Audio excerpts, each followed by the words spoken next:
آیت اللہ علی خامنئی کی مکمل سوانح حیات، پیدائش سے انتقال تک کا گہرا تحقیقی سفر، تجزیہ ایران کی جدید تاریخی کے سب سے مؤثر اور طاقتور رہنما۔ آیت اللہ علی خامنئی کی زندگی ایک ایسی داستان ہے دوستو جو مذہبی قائد، انقلابی جدوجہد اور عالمی سیاست کی پیچیدگیوں سے بھرپور ہے۔ خامنئی نہ صرف ایران کے دوسرے سپریم لیڈر تھے بلکہ انہوں نے 36 سال تک اس عہدے پر فائز رہ کر مڈل ایسٹ کی پوری جیو پولیٹکس کو بدل کر رکھ دیا۔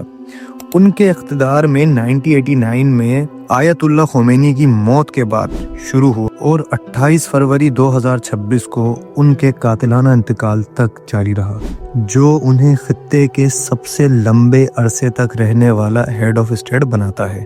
یہ رپورٹ ان کی زندگی کے ہر پہلو، ان کی شخصیت کے مخفی گوشوں اور ان کی اختتامی ایام کا گہرا تجزیہ پیش کرتی ہے۔ ابتدائی زندگی اور خاندانی پاس منظر۔ مشہد کا ایک درویش گھرانہ علی حسینی خامنئی 19 اپریل 1939 کو ایران کے مقدس شہر مشہد میں پیدا ہوئے۔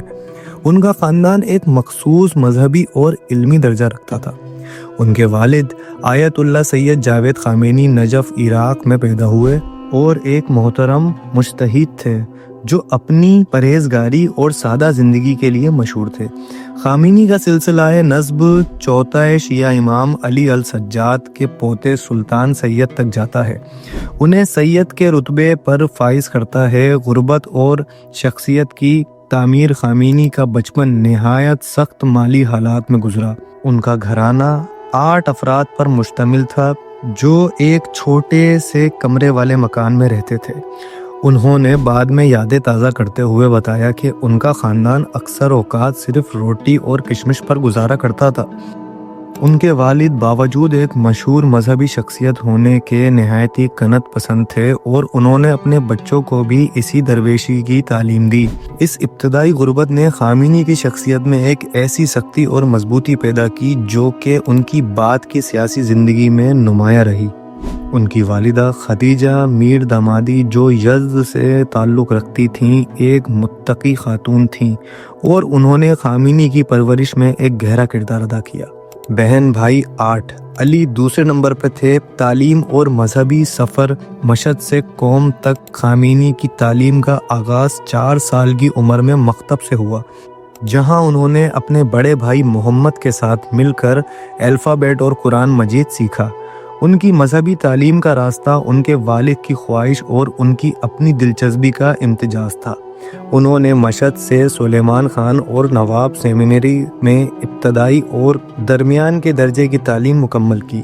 نجف کے مختصر سفر اور والد کی خدمت۔ 1957 میں 18 سال کی عمر میں خامنئی عراق کے شہر نجف چلے گئے جو شیعہ امام و دانش کا مرکز تھا۔ وہاں وہ آیت اللہ حکیم اور آیت اللہ شورادی جیسے عظیم علماء کے ساتھ اتنے متاثر ہوئے کہ وہاں مستقل رہنے کا ارادہ کر لیا۔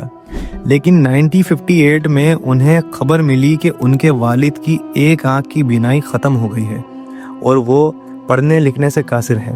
اپنے والد کی خدمت کو ترجیح دیتے ہوئے وہ واپس مشہد آ گئے اور بعد میں قوم منتقل ہو گئے۔ قوم میں انقلابی افکار کا نفاذ قوم میں رہ کر انہوں نے آیت اللہ بوروجردی اور مخصوص طور پر روح اللہ خامنئی سے تعلیم حاصل کی۔ خامنئی کی شخصیت نے ایک خامنئی کی سیاسی نظریات کو جلا بخشی۔ اس دوران خامنئی نے نہ صرف مذہبی علماء بلکہ سیکولر انٹلیکچوئلز اور موومنٹ آف گاڈ ورشپنگ سوشلائسٹ جیسے حلقوں میں اٹھے بیٹھے تھے۔ انہوں نے کرل مارکس اور علی شیراتی کے افکار کا گہرا مطالعہ کیا، جس سے انہوں نے مذہب اور سوشلزم کے ملاپ سے ایک نیا انقلابی راستہ مل گیا۔ ان کا یہ طالب علمی کا دور تھا۔ ان کی شخصیت میں اس پریگمیٹک ہارڈ لائنر کی بنیاد رکھ رہا تھا جو ان کے آگے چل کر ایران کے سپریم لیڈر بننے والا سیاسی جدوجہد اور شاہ کے خلاف بغاوت 1962 سے لے کے 1979 تک۔ خامنی کی سیاسی زندگی کا باقاعدہ آغاز 1962 میں ہوا جب وہ آیت اللہ خمینی کی تحریک میں شامل ہوئے، جو شاہ ایران کی پرو امریکن اور اینٹی اسلامک پالیسی کے سخت خلاف تھے۔ ان کی بیداری کا ایک بڑا محرک نواب صوافی تھے جو 1952 میں مشہد آئے تھے، اور ان کی تقریر نے خمینی کے دل میں شاہ کے خلاف پہلی بار چنگاری پیدا کی۔ گرفتاریاں، تشدد اور سواق 1963 سے لے کر 1979 تک خمینی کو شاہ کی خفیہ پولیس سواق نے 6 مرتبہ گرفتار کیا۔ انہیں قید تنہائی کے اندر رکھا گیا اور شدید جسمانی اذیتیں دی گئیں۔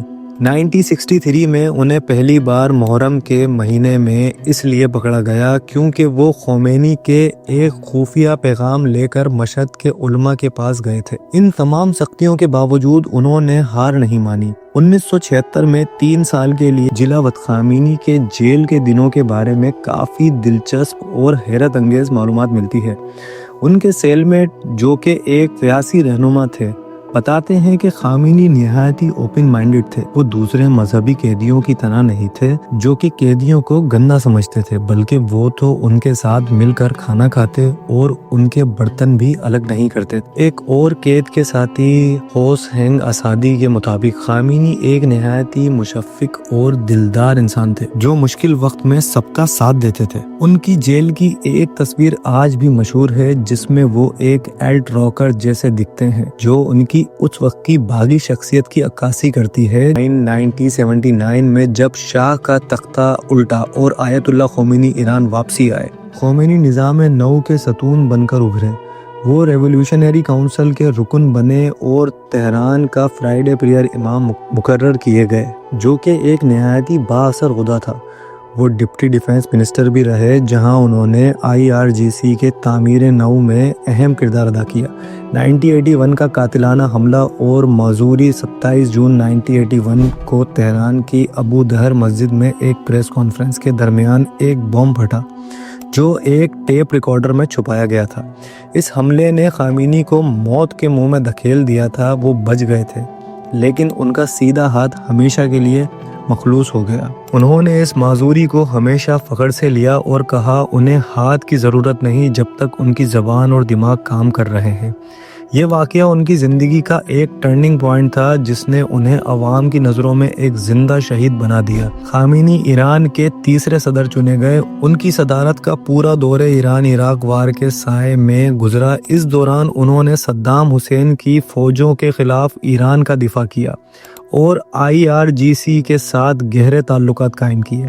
ان کی صدارت کا دور ان کا پرائم منسٹر میر حسین موسیوی کے ساتھ تناؤ رہتا تھا کیونکہ دونوں کے نظریات میں اختلاف تھا۔ خمینی زیادہ کنسرویٹیو تھے جبکہ موسیوی تھوڑے متعدل خیالات رکھتے تھے۔ اس تناؤ کے باوجود خمینی نے 2 ٹرم 1981 سے لے کے 1989 تک بخیر و عافیت مکمل کیے۔ سپریم لیڈر کا انتخاب ایک سیاسی معجزہ تھا۔ 3 جون 1989 کو آیت اللہ خمینی کے انتقال نے ایران کو ایک عظیم بحران میں ڈال دیا۔ خمینی نے اپنے انتقال سے پہلے آیت اللہ منتظری کو اپنا سکسیسر ہٹانے کا فیصلہ کیا جس نے سکسیشن کا راستہ صاف کر دیا تھا۔ 4 جون 1989 کو اسمبلی آف ایکسپرٹ نے خمینی کو نیا سپریم لیڈر منتخب کیا۔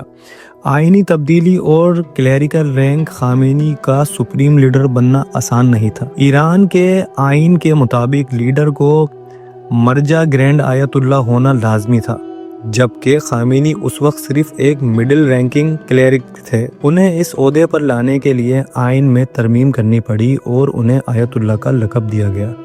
کوئی گرینڈ آیت اللہ نے اس فیصلے کی مخالفت کی لیکن IRGC اور اسٹیٹ میڈیا کی مدد سے خمینی نے اپنی طاقت کو مضبوط کر لیا۔ انہیں دکھایا وہ نہ صرف ایک مذہبی رہنما ہیں بلکہ ایک نہایت ہی ہوشیار سیاسی کھلاڑی بھی ہیں جو اپنے دشمنوں کو سائیڈ لائن کرنا جانتے ہیں۔ سپریم لیڈر بننے کے بعد خمینی نے ایران کو ایک سیکیورٹی اسٹیٹ میں بدل دیا۔ انہوں نے IRGC کو نہ صرف ملٹری بلکہ ایک عظیم اکنامک فورس بنا دیا۔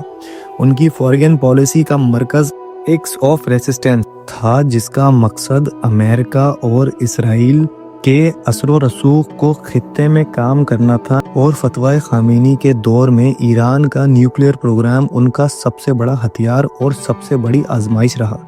انہوں نے ہمیشہ اس بات پر زور دیا تھا کہ ایران نیوکلیئر پروگرام سول مقاصد کے لیے ہے۔ انہوں نے ایک مشہور فتویٰ بھی جاری کیا جس میں ویپنز آف ماس ڈسٹرکشنز WMD کی تیاری اور استعمال کو اسلام میں حرام قرار دیا۔ اس کے باوجود مغربی قوتوں نے ان پر شک کیا، جس کی وجہ سے ایران پر سخت ترین سینکشنز لگائی گئیں۔ ریسسٹنس اکانومی اور ڈومیسٹک چیلنجز کے جواب میں خامنئی نے ریسسٹنس اکانومی کا تصور پیش کیا، جس کا مقصد اندرونی پیداوار کو بڑھانا اور مغرب پر انحصار ختم کرنا، لیکن ان کا دور اندرونی پروٹیسٹ سے بھی بھرپور تھا۔ 1999 کے اسٹوڈنٹ پروٹیسٹ، 2009 کا گرین موومنٹ اور 2022 میں ماشا امینی کی موت کے بعد ہونے والا ملک گیر مظاہرے ان کی قوت کے لیے بڑے چیلنجز تھے۔ انہوں نے ان تمام پروٹیسٹ کو سختی سے دبایا اور ان باتوں کو غیر ملکی سازش قرار دیا۔ دوستو، آیت اللہ علی خامنئی کی اتنی طویل اور گہرائی سے بھری زندگی کو صرف ایک ویڈیو میں سمیٹنا ناانصافی ہوتی، اس لیے ہم نے اس داستان کو 2 حصوں میں تقسیم کیا ہے تاکہ اور پہلو اور 2026 کے اختتامی واقعات پر تفصیلی بات ہو سکے۔